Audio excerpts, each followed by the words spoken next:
Waalaikumsalam warahmatullahi wabarakatuh. Ya, selamat pagi semuanya teman-teman. Alhamdulillah kita bisa berjumpa kembali pada materi kuliah ke Muhammadiyahan ya, atau AI keempat. Ya, sebagaimana minggu kemarin ya, kita ada acara muktamar di Solo ya. Muktamar yang ke-48 Muhammadiyah ya. Alhamdulillah sudah sukses dan lancar. Dan tentunya kita tahu bahwa minggu kemarin itu kita libur ya. Seharusnya minggu kemarin itu sudah saya jelaskan terkait dengan masalah tugas diskusi kelompok ya, setiap yang hadir pada ruang Zoom ini. Selamat bergabung semuanya teman-teman. Silakan bagi yang berkenan untuk menghidupkan kameranya ya, seperti Mas Farid ini udah on cam ini dan lainnya seterusnya ya. Baik, dikarenakan hari Jumat ini kita tidak terlalu banyak karena ada lagi kelas nanti ya setelah ini, masih kelas ke Muhammadiyahan. Baik, sebelum saya nanti menjelaskan tentang kelompok, ya terlebih dahulu saya memberikan sebuah semacam contoh lah ya untuk presentasi. Sebenarnya sudah banyak ya contoh-contohnya dan juga video-video yang saya share kepada Anda semua di grup-grup juga, agar itu bisa dipergunakan untuk sebagai contoh ya, membuat presentasi ya. Jadi Anda nanti buat PowerPoint juga, tulis materinya, kemudian tema-temanya diambil dari RPS gitu. Kalau RPS itu rencana pembelajaran semester. Kalau misalnya belum ada nanti akan di-share ya. Tapi saya rasa sudah ada itu. Di awal perkuliahan sudah dijelaskan, sudah di-share juga kalau nggak salah. Tapi untuk saat ini silakan nanti ya di grup WA itu Anda bikin list ya. Kita bikin mungkin ini aja. Masing-masing kelompok itu 5 orang atau 6 orang ya. Ini nanti di list saja namanya. Mulai kelompok 1 sampai kelompok 5. Kelompok 5 atau kelompok 6 ya. 6. Jadi Anda bagi saja kelas ini menjadi 6 kelompok dulu.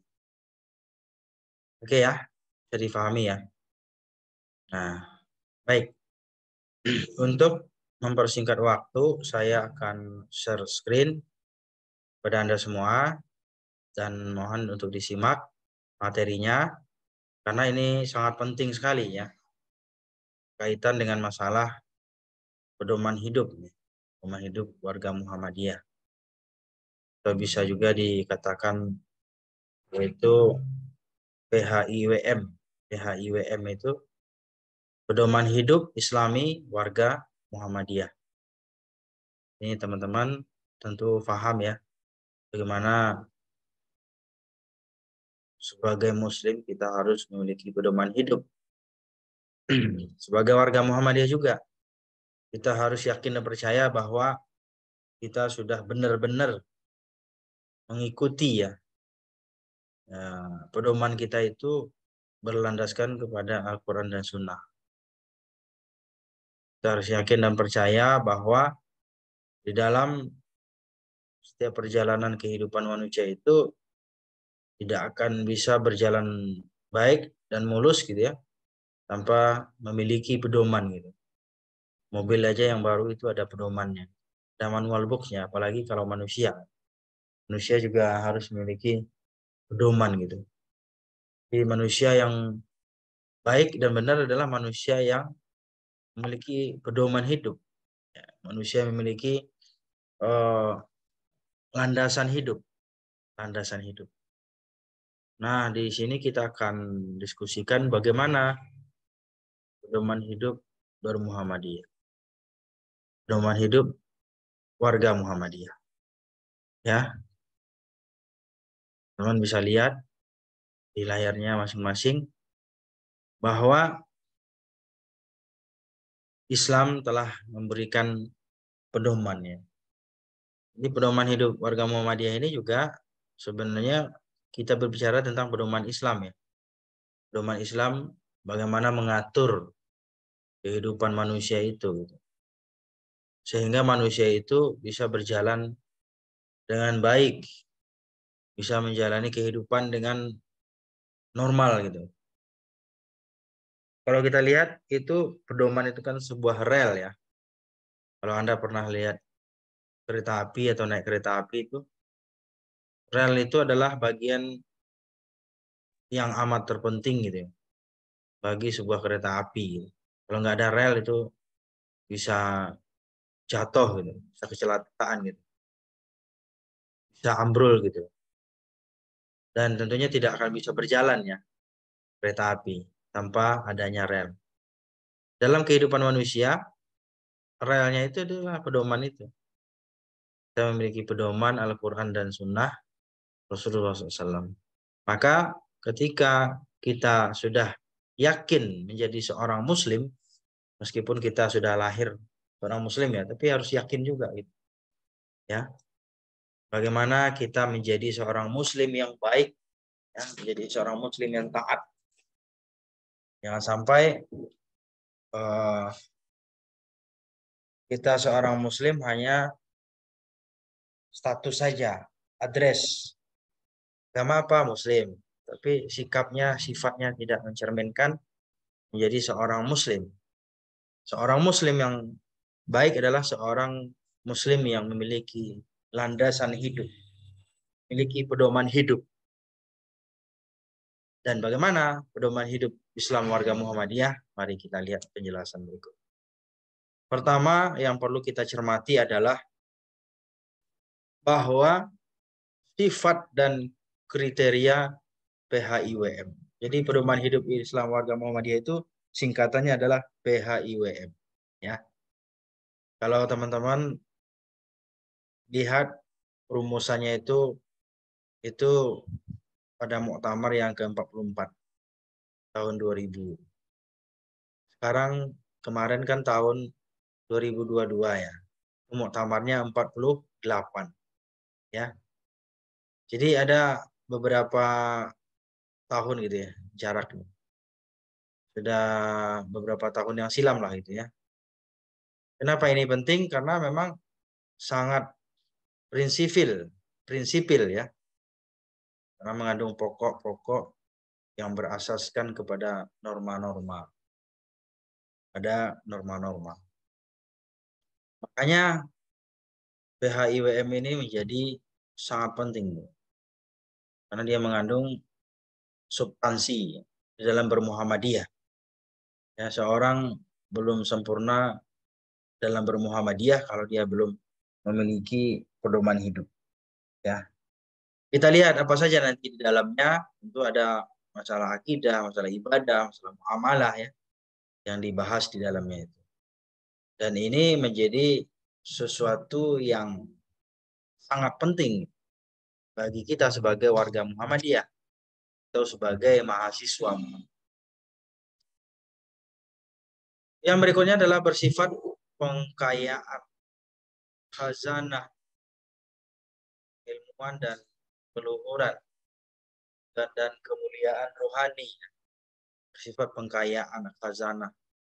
Sifatnya itu adalah pengkayaan, membuka khazanah keilmuan, membuka wawasan, membuka pola pikir. Karena sebagai warga Muhammadiyah kita tidak boleh jumud ya pikirannya, beku, tidak boleh fanatik, tidak boleh menutup diri. Kadang-kadang kan kita seringkali menutup diri dari orang-orang yang berbeda dengan kita. Dan ada lagi kadang-kadang saking fanatiknya dia tidak bisa menerima kebenaran yang datang dari orang lain yang notabene mungkin berbeda organisasinya atau pemikirannya dengan orang lain. Nah, ini tidak dibenarkan dalam Islam. Dalam bermuamalah itu kita harus memiliki pengkayaan khazanah, wawasan yang luas dan keluhuran dan kemuliaan rohani, hati, pikiran dan perasaan kita itu harus dibuka ya. Mindset kita itu harus terbuka. Jadi jangan seperti katak di bawah tempurung. Merasa paling benar sendiri. Merasa udah hebat. Padahal sebenarnya masih banyak ya hal-hal yang lebih dahsyat di luar sana. Di dalam bermuhammadiyah kita harus bisa memposisikan diri kita itu sebagai orang yang memiliki rasa simpati, empati, toleransi kepada orang yang berbeda dengan kita. Inilah orang yang memiliki keluhuran dan kemuliaan rohani. Ya. Kemudian aktual, tajam, terpercaya. Kayak slogannya kita. Aktual. Jadi jangan menyebarkan hoax atau suatu kejadian-kejadian yang tidak jelas seperti apa faktanya. Aktual artinya juga harus menjadi seorang yang up to date juga ya. Kemudian ideal. Idealis itu adalah merupakan suatu hal yang memang harus dimiliki seseorang. Pemikiran yang idealis itu akan melahirkan dari perbuatan-perbuatan yang ideal pula. Kalau orang tidak memiliki pemikiran yang ideal, dia akan melakukan sesuatu itu asal-asalan. Tidak memiliki tujuan, tidak memiliki output yang jelas gitu. Makanya oleh karena itu di dalam bermuhammadiyah kita harus memiliki yang namanya idealisme ya. Idealisme atau idealisme ya dalam pemikiran kita. Dalam perkuliahan juga sama, teman-teman. Dalam perkuliahan juga sama. Ya, kita yang harus membentuk idealisme itu dalam diri kita. Bukan lingkungan kita, bukan teman-teman kita, dan juga bukan dosen kita. Kita sendiri yang akan membentuknya.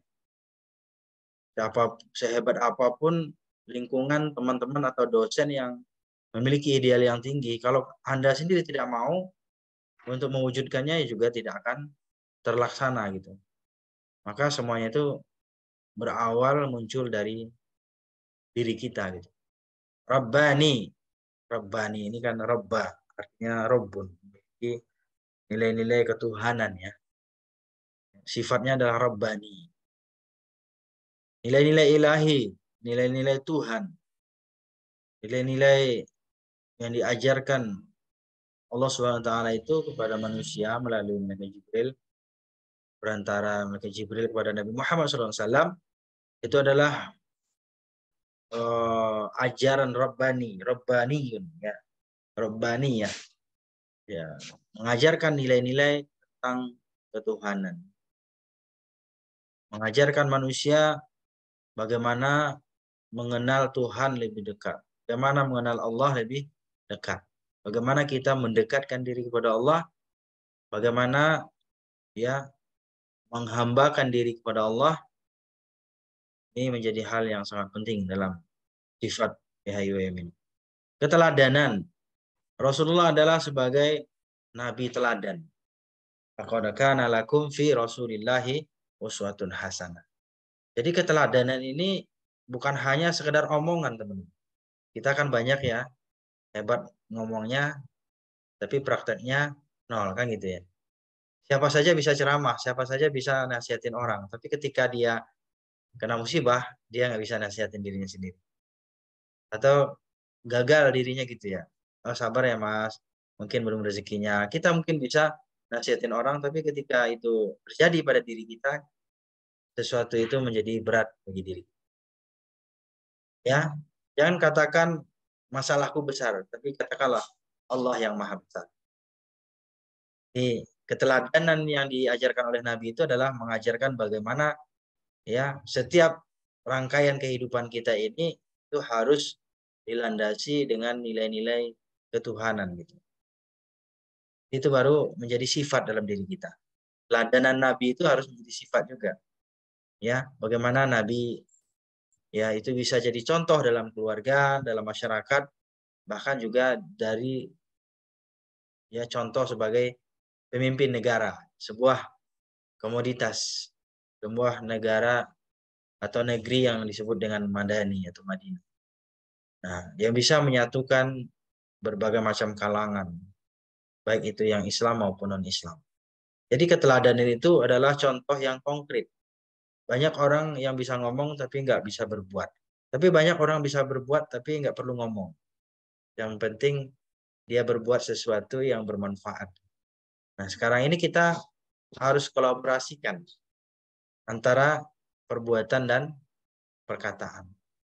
Perkataan dan perbuatan. Nah, ini keteladanan ya. Kemudian taisir, arti taisir itu sifatnya adalah memudahkan. Dalam bermuhammadiyah itu kita tidak boleh menyulitkan orang. Bahkan dalam Islam kan.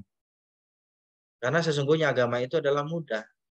Tapi jangan dimudah-mudahin, jangan disepelein, jangan direndahin. Mentang-mentang mudah gitu. Ada orang kadang-kadang mudah-mudah, ntar aja lah. Ngerendahin gitu. Itu tidak benar. Taisir.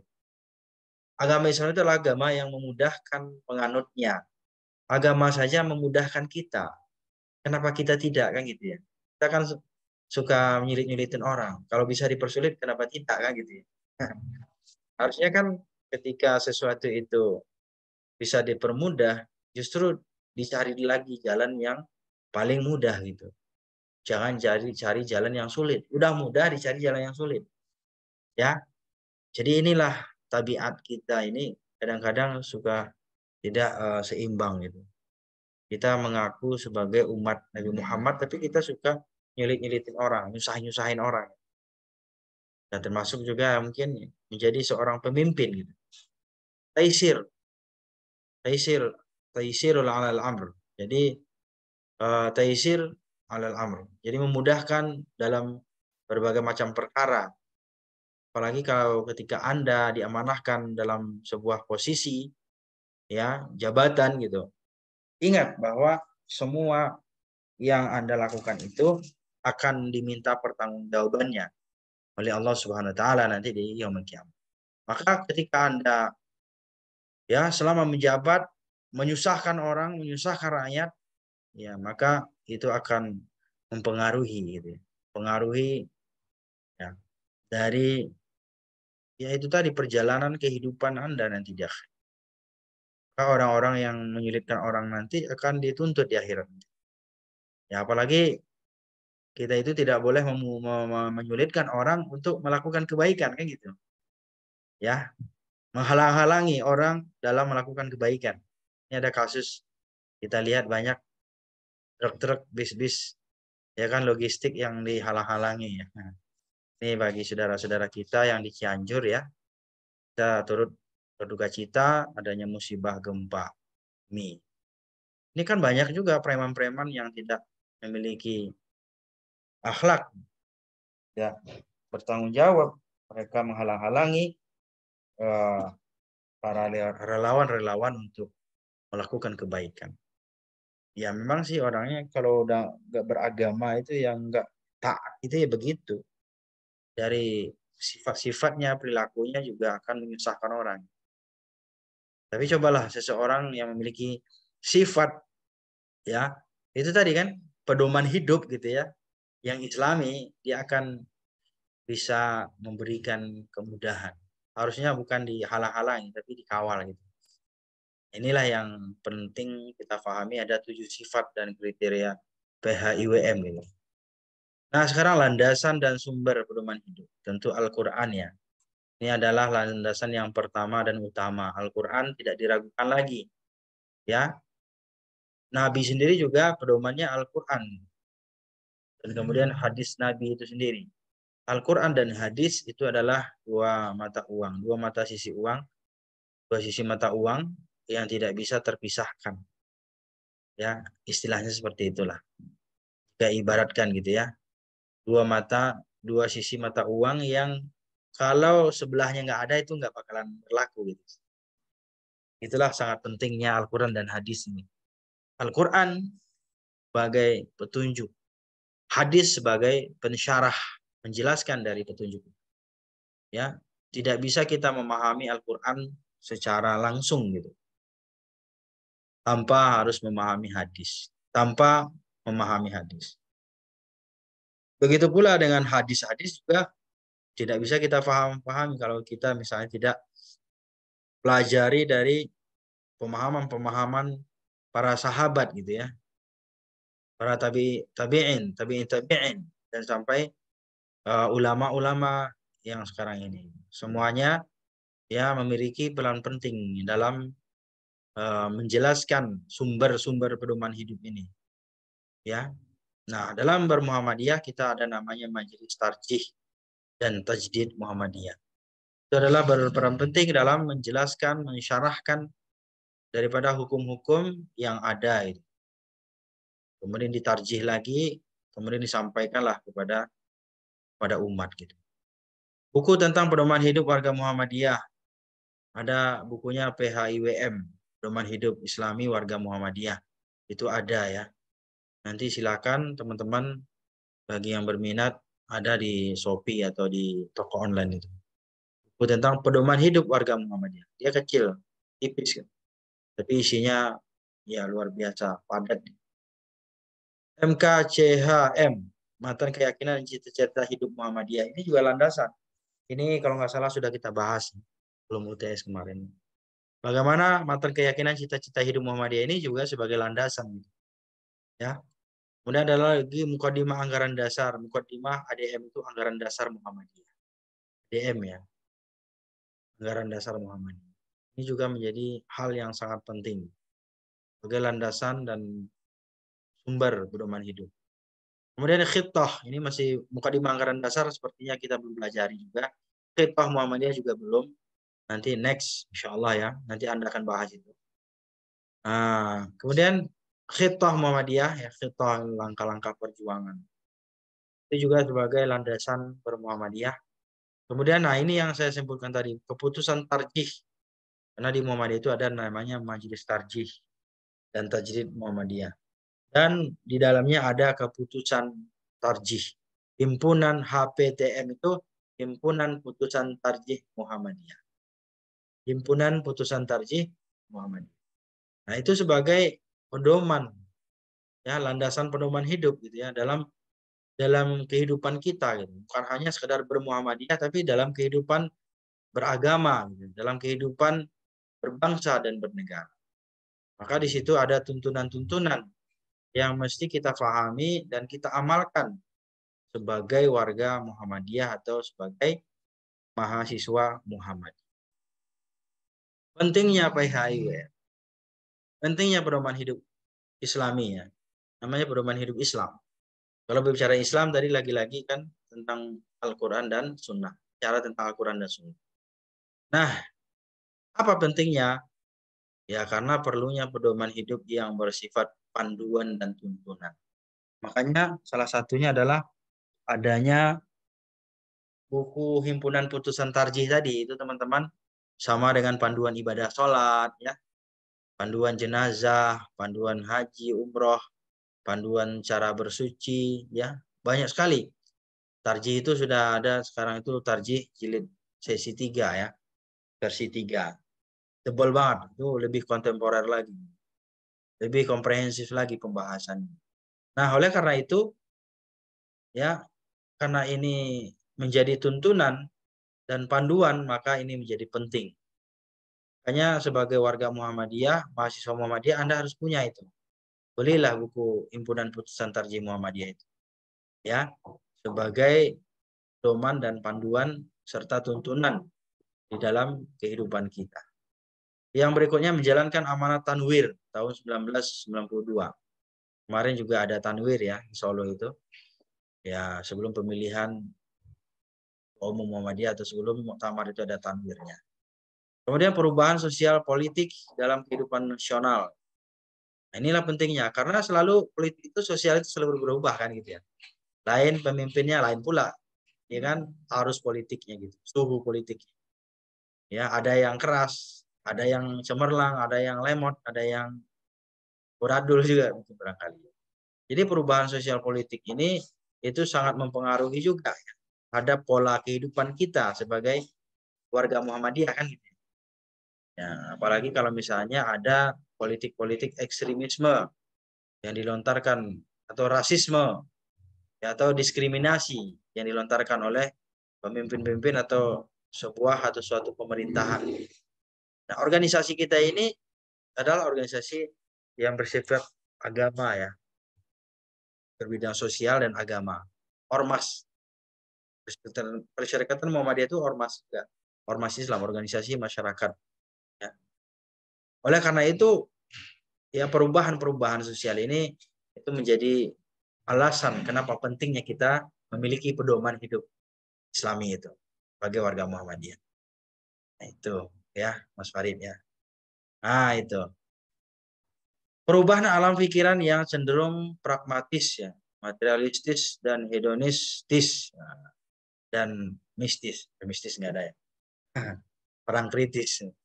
Nah, kalau kita lihat ya pikiran-pikiran manusia ya ini kan memang di akhir zaman ini sangat materialistis, hedonistis gitu ya.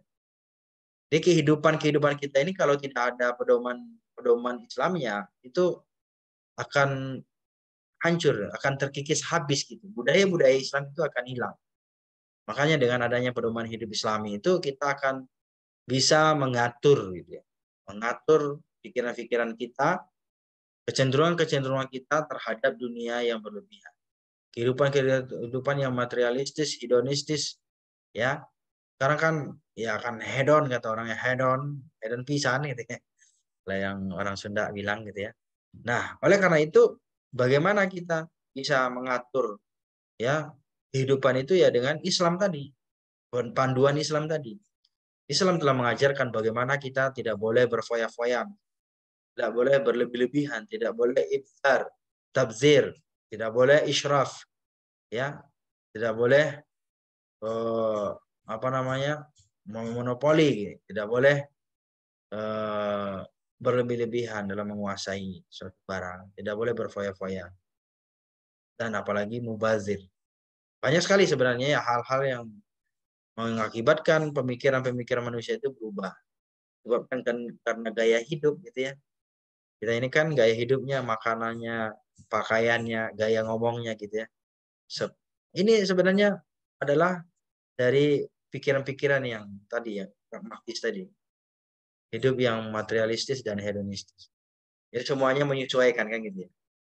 Jadi mulai dari foodnya, fashionnya, dari sampai ke banyak FF adalah beberapa hal yang memang harus kita cermati ya, sebagai warga Muhammadiyah. Beberapa peranan penting dalam PHIWM. Kehidupan dalam mengembangkan ilmu pengetahuan dan teknologi. Kehidupan dalam mengembangkan ilmu pengetahuan dan teknologi. Ini peranan penting tambahan ya. Mengembangkan ilmu pengetahuan dan teknologi. Makanya Muhammadiyah itu semakin hari semakin berkemajuan. Ilmu pengetahuannya, pendidikannya ya. Dan juga di bidang sains dan teknologi. Jadi ini menjadi hal yang sangat penting ya bagi kita sebagai warga Muhammadiyah.